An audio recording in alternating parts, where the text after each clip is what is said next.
Feeling ko it's gonna be, of course, a roller coaster. We're all sobrang nervous and excited at the same time. Pero ako yung pinaiyak nila. Ngiti ka eh. Nostalgic. Very nostalgic talaga. Sobrang ang ganda. Comedy. Tapos sobrang naiyak ako.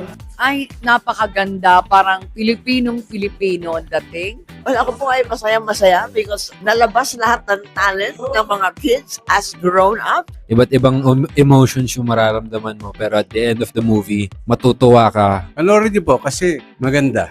Maganda po siya talaga. Sigurado ako, makaka-relate lahat ng mga manonood ng mga tatay at sasabihin nila, sana ganito ko mapalaki yung mga anak ko. Reaction?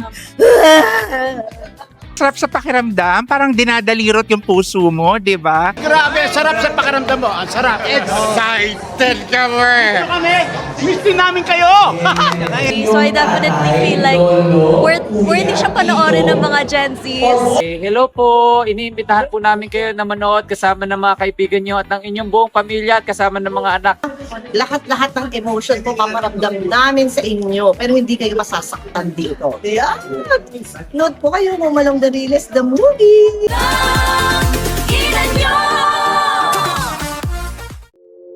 A Studios. Stories curated for you.